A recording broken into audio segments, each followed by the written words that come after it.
I love these guys. Peter Cushing and Christopher Lee, I love them so much. And the Hammer films, but obviously, one of the great things about Peter and Chris, they could always elevate whatever it was they were in because they brought so much believability and they brought so much conviction and they brought so much respectability to what they were doing, even if the material wasn't great. But obviously, as I was saying, there's certain films that they did do that I do genuinely think hold up. And just to give us a little bit of a rundown, obviously, we started at the top of this with the 58 Dracula film. Still to this day, it's classic, So 58 Dracula is one that you should check out if you haven't seen any Peter Cushing or Christopher Lee films. It's brilliant. So we got Dracula 58, and then next on the list is, of course, Horror Express. Getting to see Christopher Lee and Peter Cushing on the same side working together, and they have so much screen time together in this, and it's great. So we got that one, and then obviously another interesting one is the Gorgon. Again, Peter Cushing and Christopher Lee with Terence Fisher directing again. What's interesting about this one? There's almost a role reversal here because typically Peter Cushing played the heroic character and Christopher Lee was the villainous character. We get that turned on its head in this, in a manner of speaking. Peter Cushing plays the more villainous character, even though when you think about what he's doing, you can understand his reasons for doing it. Whereas Christopher Lee plays the role that would traditionally be more Peter Cushing-esque. And one of the things about Christopher Lee's role in this one, it's brief.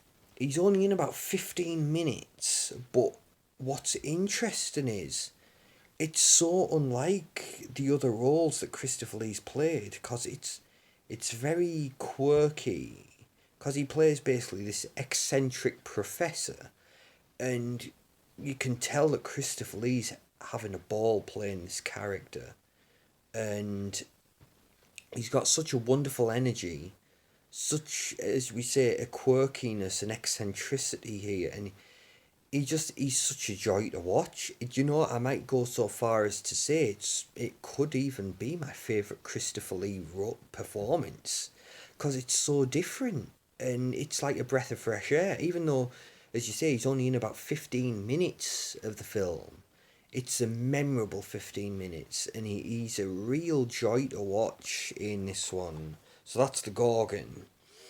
And then obviously another one, yes, I would say Satanic Rites because I really, really like it. And then another one I just got to say, so I'll say the objective ones are Dracula 58, The Gorgon and Horror Express. Another one I would mention, although Peter Cushing isn't in it, it's Christopher Lee, The Devil Rides Out from 1968. One of the best films Hammer's ever done. And I know Christopher Lee, it's one role that he did that he was always very, very proud of. Yeah, and again, it's an opportunity to see Christopher Lee play a more Peter Cushing-esque type role. And he gets a lot of screen time in that one as well. He gets a lot to do, which is always good, because it was always the thing with the Hammer films. They didn't always utilise Christopher Lee as well as they probably should have. Obviously, case in point, the Dracula sequels, he was given less and less to do. And you're thinking, why? Because surely you would want to use Christopher Lee, use him as much as you can, because it's Christopher Lee. But I don't know. But obviously, they got the message on The Devil Rides Out, and he really shines in that one. And obviously, it was a personal favourite of Christopher Lee's, so worth seeking that one out as well. And then obviously, yeah, the more subjective ones, Satanic Rites, and then another one, of course, Legend of the Seven Golden Vampires. I love this one so much, and what's interesting is, I was first introduced because my dad's a Hammer fan, and obviously he enjoyed the Draculas, and then he came across this one night and he taped it, and it was just on TV, and we went back and we went to watch it the following night, and my dad wasn't having any of it. But me being me, I was intrigued, and I was wanting to go with it, but unfortunately my dad overruled. But obviously I was subsequently able to get the DVD of it.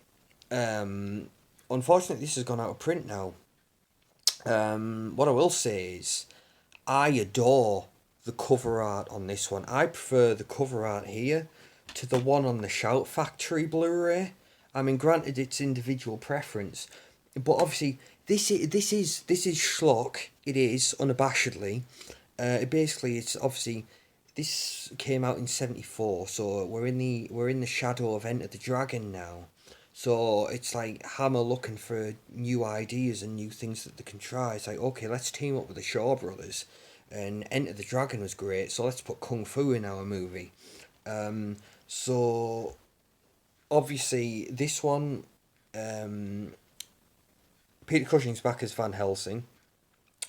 And obviously he teams up with a number of kung fu warriors. There's seven brothers and there's a sister, and basically their home village is haunted by these seven golden vampires, and it's subsequently revealed that they're basically under the shall we say under the influence, or they're under the rule of Dracula. Um, the continuity of this film makes no sense because the film opens up in 1808 and it has this Taoist priest who is a servant of the seven golden vampires travelling to Transylvania. That must have been a hell of a journey. And then he goes to Dracula's castle and basically begs him for help because apparently the seven golden vampires they've been asleep or they've been imprisoned for centuries, and it's time to release them. It's time to wake them up, and obviously we need Dracula's help to do it. So Dracula he basically possesses the Taoist priest, and he'll go back and awaken the seven golden vampires, and he'll rule over them, and he'll terrorize China because he wants to get out of his castle. He's sick of Transylvania. He wants to change the scenery. But then we pick up 100 years later, and the implication is that for the past 100 years he's been over in China, and he's taken on the form of this Taoist monk. He's possessed him because they kind of hint that Dracula's a prisoner in his own castle when we're introduced to him, that he can't physically leave on his own, so he needs to physically possess the body of another, if that makes sense. The movie doesn't even know, because this is where it gets wacky. So Dracula's been over in China possessing this priest for 100 years, but then when we're introduced to Van Helsing and he's talking about his experience with vampirism, Van Helsing turns around and says, "Oh yeah, I fought Dracula. He's the arch vampire. I fought him." So it's kind of implying that the events of the original Dracula film took place, and that was supposed to take place in 1885, but Dracula was already in China we're all confused. The movie doesn't even know. It's just one of those, don't think about it, just enjoy it. But it's fine. But it's such a wonderful film. Schlocky, yeah. There's some cool martial arts in there. There really is. The seven golden vampires are so cool. They are so cool. The character design, and they are formidable. You feel the threat. And again, Peter Cushing this was his last go around as Van Helsing, and he gets some great moments in this. The magic's still there. He's really enjoying himself. But yeah, it's just such a joy to watch this movie. Again, schlock, absolute schlock, but it's elevated by Peter, and there's some real cool ideas there. But again, that pretty much wraps this up. That was the last of the films I wanted to spotlight. So obviously you got the one that started it all, 58 Dracula. You got the wonderful Horror Express, where you have Peter Cushing and Christopher Lee on this train where they're cut off from everyone else and there's this alien species on board and we don't know where the hell it is, we don't know who the hell it's masquerading as. And then obviously we got over the top Telly Savalas that comes in to the fray for about 15 minutes to to just shake things up, which is amazing. And then obviously we have the wonderful Gorgon with my favourite Christopher Lee performance I've ever seen. And then obviously you got to check out The Devil Rides Out because it's such a wonderful, wonderful film, and again a wonderful turn from Christopher Lee. And then obviously we come to good old Satanic Rites, and then Seven Golden Vampires. And what I will add in, Satanic Rites was Christopher Lee's last Dracula film for Hammer, because they did actually approach him for Legend of the Seven Golden Vampires. Like, look, Chris, Dracula's in it for about 5 minutes. Do you want to do it? And Christopher Lee's like, nah, you're done, son. I've had enough. You're not getting any more Dracula out of me. I'm drawing the line. And it's like, all right, Chris. Okay, so then we got John Forbes Robertson to come in and play the role. And then much to John Forbes Robertson's dismay, it was only when he got to the premiere and found out, oh, right, they didn't even use my voice, man. They dubbed me over with a different actor. Poor John Forbes. Oh, but again, it's one of those, it's like, right, I'm coming in as Dracula. Should be a big moment for me, but oh wait, Dracula's only in this for 5 minutes and spends the rest of the film masquerading as this Taoist monk. So, alright. But again, it's like, that one isn't a Dracula film. Obviously, there's a reason it's called Legend of the Seven Golden Vampires. It's because the focus, believe it or not, is on the Seven Golden Vampires.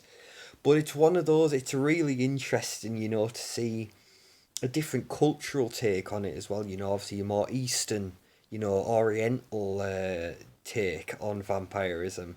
Like, one of the things Peter Cushing talks about, like, obviously in Europe, the vampire lives in dread of the symbol of the crucifix, whereas here we could assume that it would be the image of Buddha.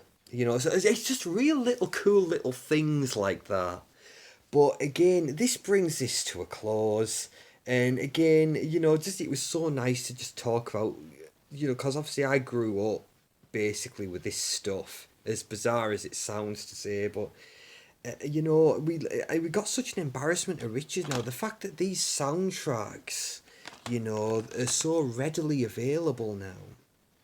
And then also something wonderful happened, because I love James Bernard's score for the 58 film, but obviously that was something that just didn't survive. But what happened recently, they did a re-recording. A guy called Nick Rain did a re-recording of James Bernard's original score for the 58 film, and he also did Curse of Frankenstein.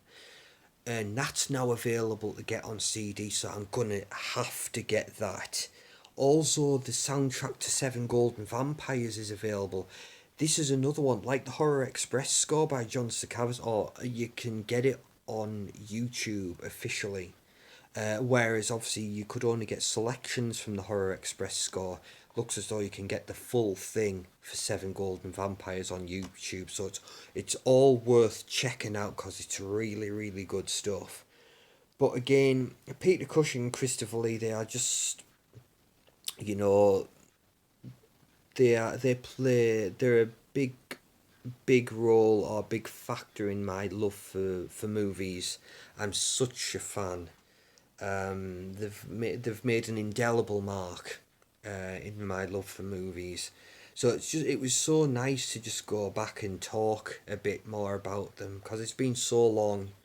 But again, I hope you've found this interesting. I hope you've enjoyed it, and again, please feel free to share your thoughts. I'd love to hear them. Anyway, thank you for listening to me ramble. I really appreciate it, and I will see you all in the next one. Thank you, everybody. Bye bye.